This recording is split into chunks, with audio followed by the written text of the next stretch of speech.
This meeting is a meeting of the school board in public for the purpose of conducting the school district's business and is not to be considered a public community meeting. Opportunities for public participation will be permitted in accordance with policy 167.3. So I now call the meeting to order, and if everyone could stand for the pledge, please.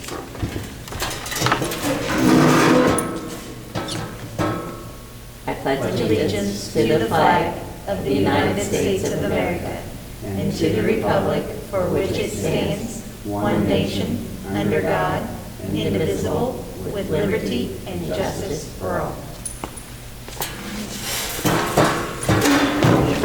Thank you, and I will now turn the meeting over to Dr. Arthur for the budget presentation. Thank you very much. I'm going to go through a set of slides, and if you have questions as we go, you can certainly ask those, or if you want to jot them down, and at the end, I'm happy to do my best to answer those. I think most of this is pretty straightforward.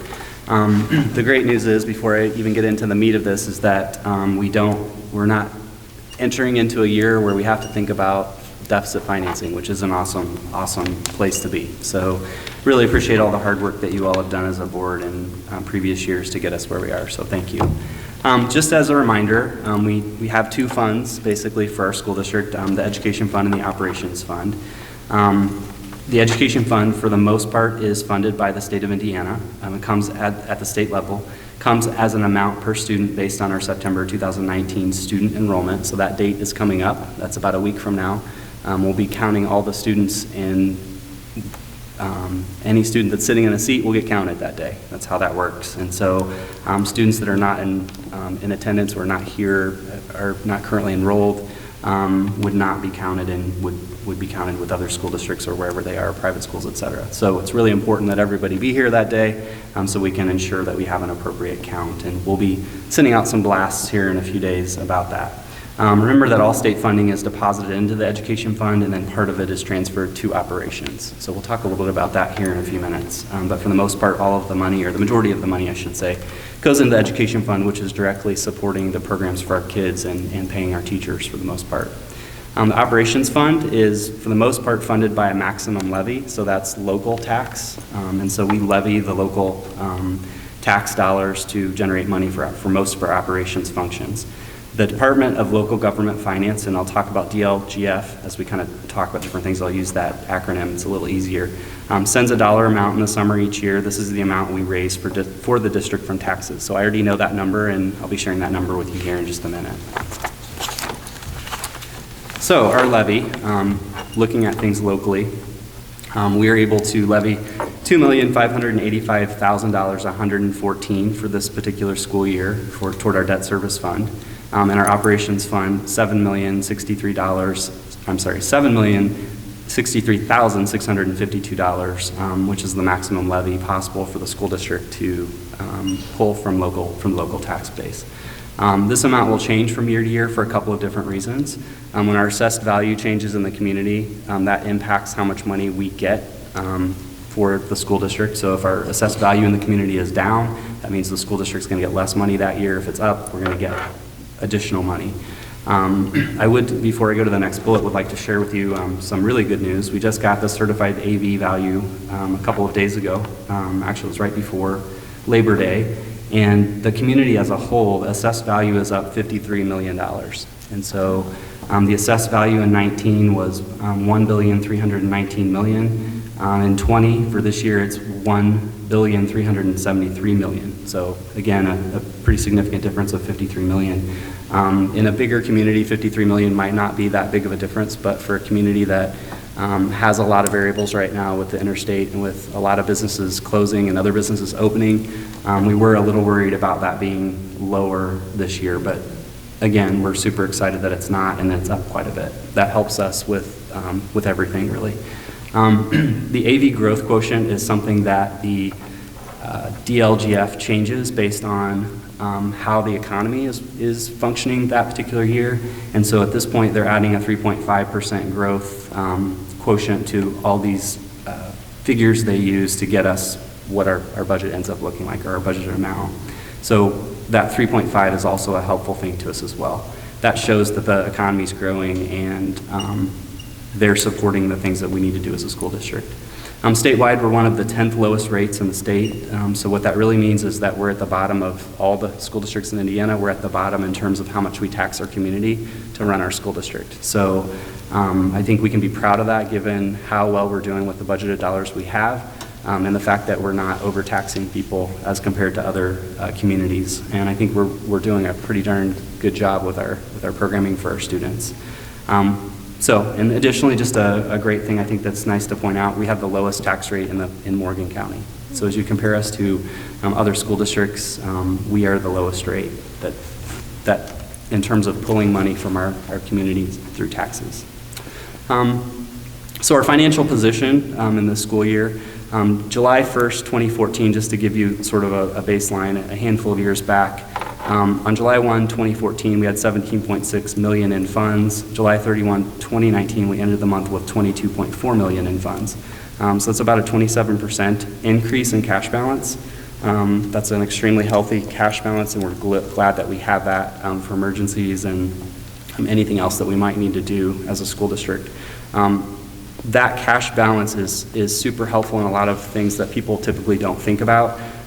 Things like when we have to borrow money for a project, this is how we end up getting an amazing mortgage rate on property or building or whatever it is that we're doing, a bond. I know I shared it in a meeting or two ago that the bond for the STEM project, the $4 million, we got an amazing, in my opinion, an amazing bond rate, and it was because we're carrying such a high cash balance and our budgets are solid. So that's a good practice for us to stay in to make sure that we're keeping our cash balance at a reasonable place. Kind of talked about all of these pieces. That final one, fiscally conservative approach that focuses on a 10 to 20% cash reserve balance and growing the rainy day fund in order to secure those top bond ratings to get lower borrowing rates is something that we need to keep focused on. I know I've kind of already talked about that, but I want to reiterate that we don't want to be in a position that when we go and ask for money or we take out a loan to do some project, we don't want to be in a position that our interest rate's high and we're wasting money on interest versus putting money into projects and things that help our kids. Two biggest expense categories are facilities and staff. Facility costs, including upgrades, renovations, and improvements. I know that you all have probably seen, and our community have seen some of the improvements that have been happening over the last handful of years, and particularly this year. It's a great deal of work that's happened at Wooden. We have a couple of projects going on at the high school. We have 2 projects in the works that are at the architect planning stage that I know a couple of you are sitting on those committees. So I'm super excited about all those things because those are great things that help our programs be the best that they can be, and we're providing top-notch product for our students in terms of facilities and that kind of thing. Staffing costs, which include salary, health insurance costs, retirement, other benefits, are around 90% of what we would have called the old general fund, which is our education fund. But 90% of the total money we're getting from the state typically is going to pay teachers for the most part, or pay for their benefits. For the most part, teachers. Some of that is also other staff that we would consider classified staff, but the majority of that, just because of the differential in pay, is going to teachers. So facility costs. Just some ideas of how some of these dollars are being spent. In 2020, these are some things that we have planned in the capital projects plan, and these are things that you all have previously seen and have approved in previous meetings prior to me being here. But $2 million for an HVAC system at Wooden, so that's on the books for this next year. $1.5 million for lower level bleachers at Martinsville High School, so that's taking out the old bleachers and replacing them with ones that are more accessible and safe. So we know that we need to do that.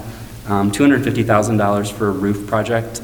This was something that you all had the foresight a few years ago to get into a cycle of, where we set aside $250,000 a year to do some roof in the district, and that way we're always on a cycle of replacing either a full roof or a partial roof. If it's a building like the high school or Wooden, we wouldn't maybe necessarily do the entire roof because there are lots of different buildings and or parts to a building that you can separate it out. But making sure that we're on a cycle so that we don't get in a position where we have a roof issue that we didn't know or we let go too long. So that's a really smart thing to do, in my opinion.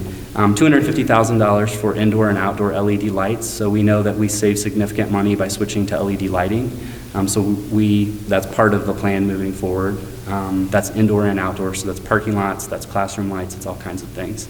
$50,000 for asphalt work and paving. Most of this is for repair. $50,000 in the asphalt world in a parking lot doesn't really go that far, but $50,000 right now is in this particular budget is just mostly for repairs and doing simple things across our district that need to be done with parking lots.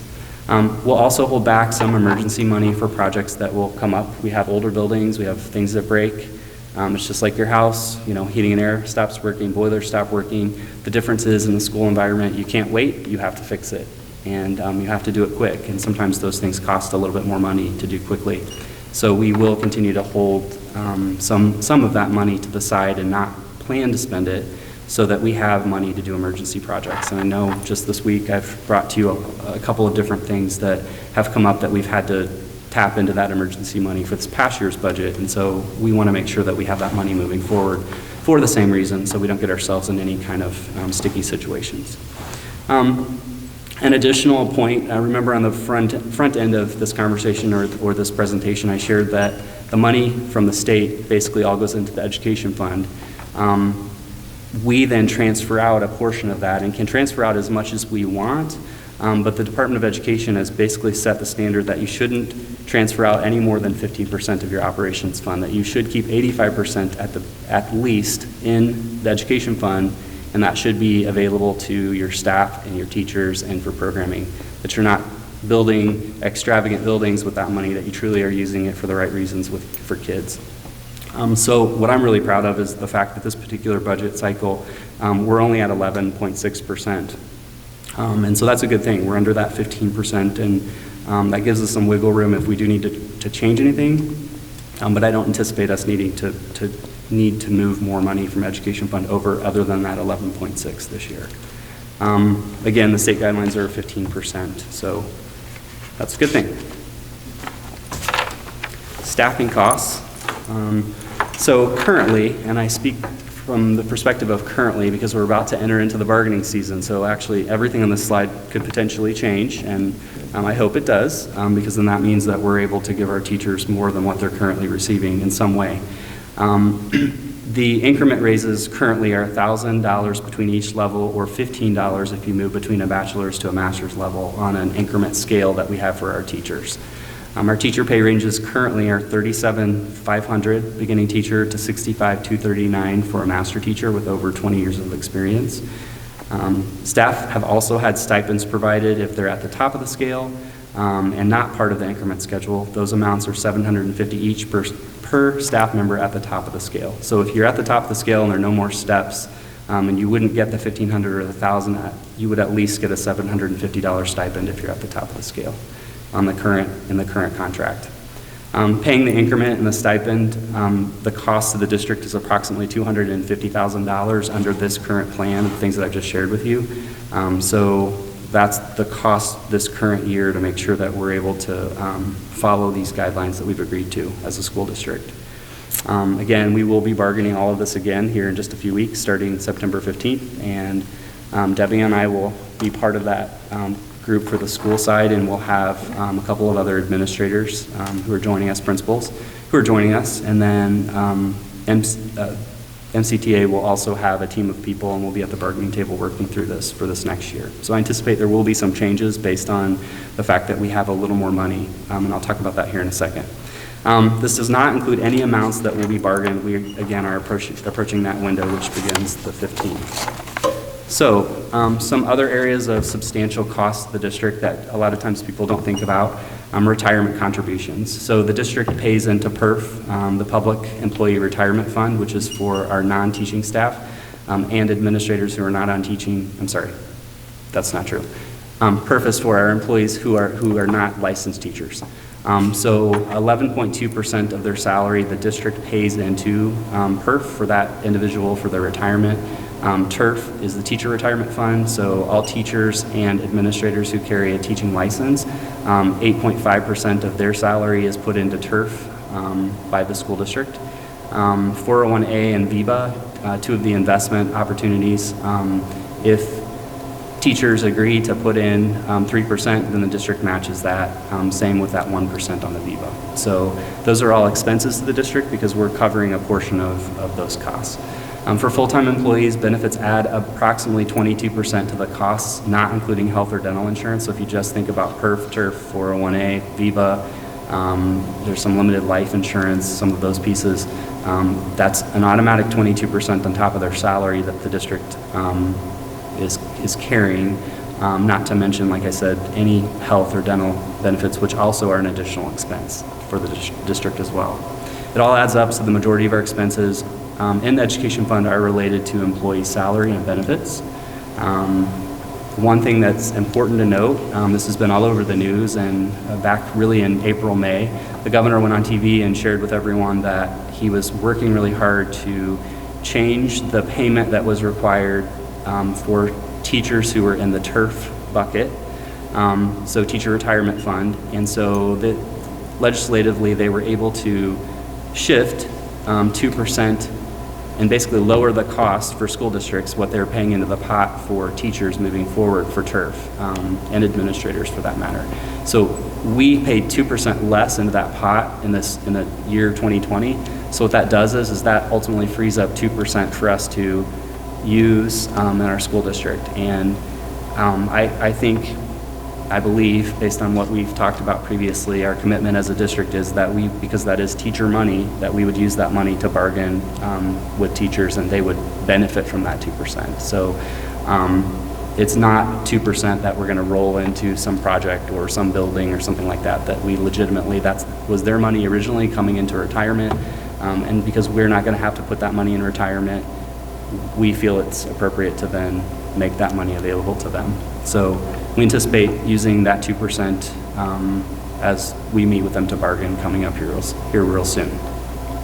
That amount's estimated to be about $218,000, just that 2%. So that's a chunk of money that we'll be talking with MCTA about how they would like to see that be used, and we'll hopefully come to an agreement on that.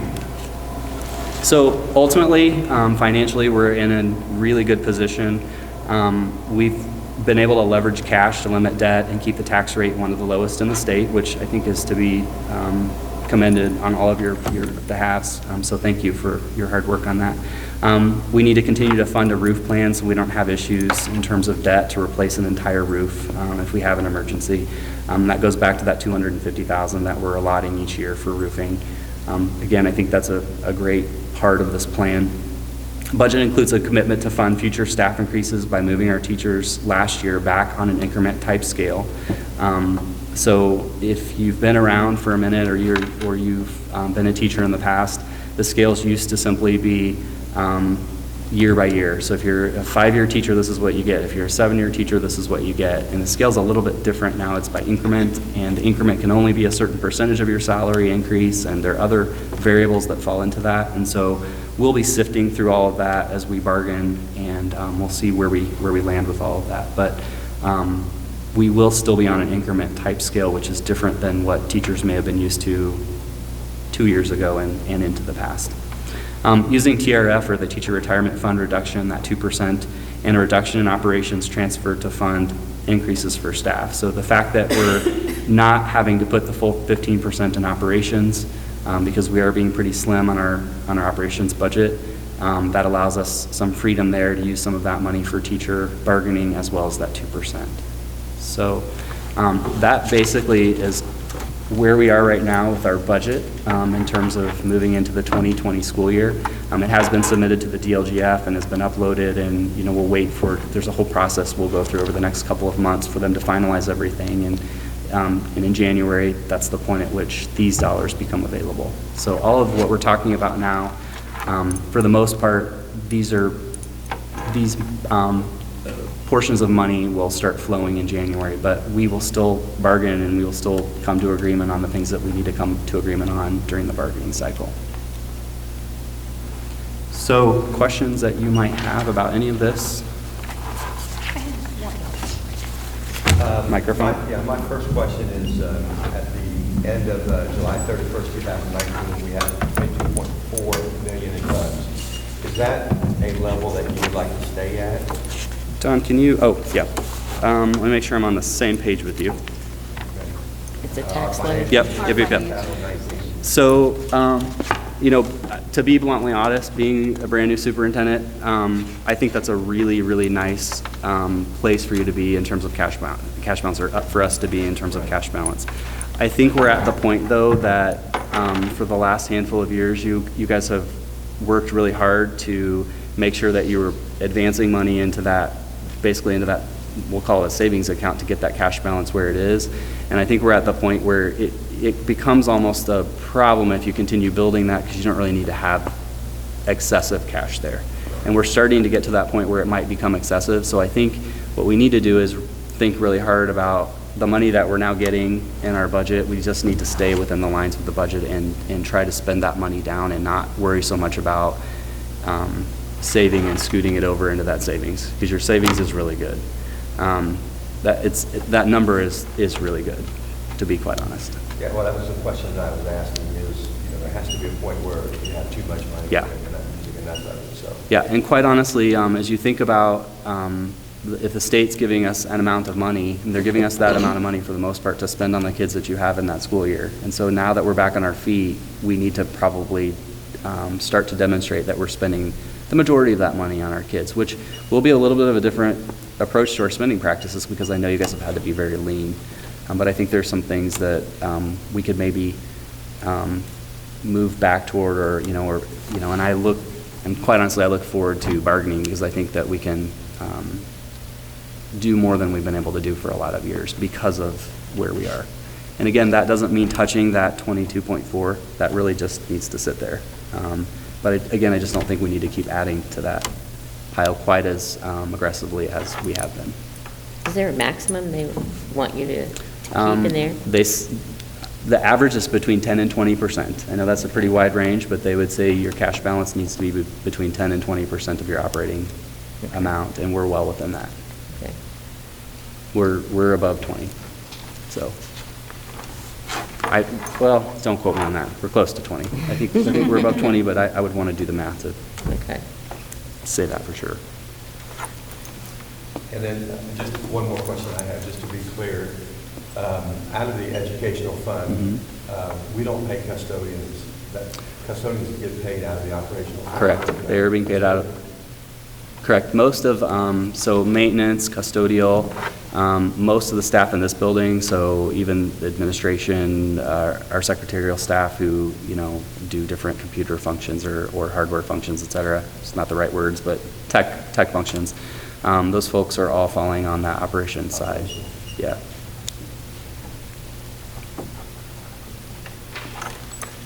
Which is pretty phenomenal. It's coming from a different school district. To have that low of a percent is pretty phenomenal. And I think we might need to look at this year, is it time that we also need to be considering raising some of those rates too?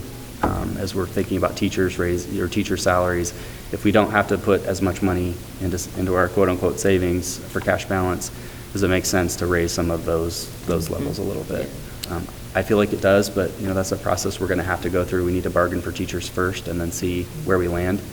And I'm hopeful that we can all be on the same page, that it makes sense for everybody to benefit, not just certain groups of our corporation.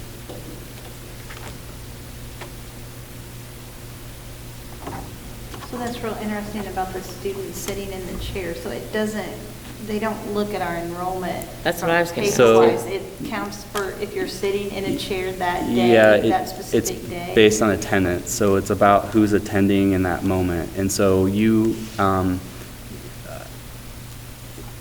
could have students that are, what they're trying to do is avoid school districts, and I'm going to point to the north a little bit, some school districts a little north of us by half an hour, 45 minutes in the Indianapolis area, who have a lot of movement with kids. And so because if the kids aren't sitting in the seat, a lot of districts, if it's just on enrollment, they'll count the kid anyway.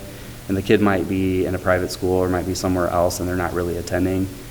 What they're trying to do is make sure that you're not counting those kids and generating money off kids that really aren't yours. And so they've gone sort of the other extreme in terms of counts. It comes out in the wash, quite honestly. And then the other part of this, just to kind of remind everyone, and this is something we'll talk about when we're bargaining, we have to keep in mind that, well, we have lost some students this year and we expected to lose a few, and we built the budget on losing more than we actually have, and that's a good problem. We can't bet on that because we have another count coming in February, and what happens in February is that once the count is adjusted, they will go back and say between February and September, that will get prorated. So there's a calculation that just because if you're down in February by 10 kids, as an example, it's not simply, okay, now from February moving forward, we're going to just subtract whatever 10 kids cost. It's going to be, there's an assumption that those 10 kids left somewhere between September and February. So we need to make sure that we're not resting on our laurels in terms of remembering that it's possible that we could lose kids in February, and there's going to be a hit for that. I don't see it as being significant. We looked at the last 2 years of enrollment and just this past week, and typically between September and February, most districts find this, you don't fluctuate that much. You have a lot of kids that move in and out, but the total doesn't fluctuate that much. When they pick this day, like we have kids that go to Hoosier Hills, and, I mean, do they take it to, I mean, do we get? Well, if they're at Hoosier Hills, they will be accounted for because they're a student in attendance. So we will make sure that they're accounted for. Kids that would not be accounted for would be a kid that we don't know where they are. We can't, they're not a kid that we have our eye on and know where they are. So if they've been in attendance, but they're sick that day, we can still count them? I believe so. I'll have to look Yeah, at the that was my report, other but question, yeah. 'cause I probably you misspoke kind of on made that, it I'm sound sorry. like they have to be in a seat that day to be counted, and. Let me reiterate. When I say their rear in a seat, what I'm really referring to is that your rear can't be here and at a charter and at a Okay. private Okay, school, because okay. that's what happens. Yeah. So I was If- like, wow. But if if we're they've not been very attending, specific then about right, yeah. your STN, your student test number has to be sitting in the corporation that you're Okay, attending. yeah. And if somebody else pulled it that morning, Okay, that makes more sense, that's. Okay. all right. I apologize for I people. I was like, Didn't no mean to be wonder you're doing misleading. an all-call, don't be sick on that day. Yeah. I know. That's cool. Yeah. We'll go pick you up. Do you happen to have a number, and you may not, and that's fine if you don't have it tonight, do you have a rough number of our licensed, unlicensed, and then? Number of teachers, et cetera. I believe the last number I saw, which was 2 days ago, we're at 279 people who can bargain, which means those are licensed teachers, licensed SLPs. Those are people that have a teaching license, per se, for the state of Indiana. Non-certified staff, I'm giving you a guesstimate. It's about 250. So we're running a little over 500 staff. And then how many staff do we take out of that operations fund? I don't know that. I would really have to, because there are a lot of non-certified staff, or classified, however you look at that. There are a lot of non-certified staff who are out of the educational fund because they're an instructional assistant. They're doing things in a classroom, and so if they're with kids or they're working with kids, as a educational support, they're coming out of the educational fund, which is why I'm a little uneasy about giving you that number. That's fine. But anybody who truly is doing like a cafeteria, custodial, not cafeteria, food service is being paid by food, but custodial, maintenance, folks in this building, they're all operations. So you just kind of have to make that distinction. If the person's working with a student throughout the full day, then they're probably educational fund. Okay. So special ed is included in the, So special ed's a little tricky because special ed has lots of different funding sources. Right, But the okay. people who are being paid out of state monies or local monies are getting paid out of the educational fund. okay. But not all of special ed comes out of the educational fund because we also get 2 grants Yeah, that also okay. support a great deal of special education. Okay. But I think it's important to note, each student with a disability in the district generates the same tuition amount any other student does. And then they're additionally, which is what we're getting in the educational fund, that's part of the number I've given you, because they don't look at whether you have a disability or not, they look at how many kids are in your district. And so that's what's driving the education fund. But then on top of that, we're getting an amount per student based on their disability category, which comes through a grant. And then when I say grant, it's a little misleading. It's not like a soft grant. It's money granted to us by the federal government, which is why it's called a grant. But it's money we can count on, and that's paying for a large number of teachers and therapists and OTs, PTs, those kinds of things. And the incentive money, is that what it's called? When letter grades, that is something totally. Teacher incentive money. Yeah, oh, that's totally off on its own. It is. Okay. Yep. And that gets determined, By the state? it does, Okay. based on different variables each year. So I honestly don't know this year what that's going to look Yeah. like. And now with legislative folks talking right now about putting the pause on ISTEP, it's And going to be holding interesting harmless. how they Yeah. choose to do that. Okay. When people are not going to necessarily have new grades, they'll have the grade they had last year. That creates some issues, because if you have a teacher who has a grade last year that maybe wouldn't have given them the incentive money, but they've made improvement, and Yeah, they that's tell us hard. we have to use last year's grade, we'll have to make a local decision and Okay. figure out how to handle that. Is that bargained, or is that, I mean, is No, that just it's not between? bargained us? at all. We decide? Okay. Yep. Thank you. I think they will decide for us. The They'll DOE help. will They'll tell help, us how huh? it's going to be, yep, to be honest. Thank you, I Yep. appreciate that. Anything else? Great, thank you. That's all I have in terms of the budget hearing. So, So I ask for a motion to adjourn, I move that we adjourn. My second. and all those in favor? Aye. Opposed? It carries. We're adjourned. Thank you. Mhm.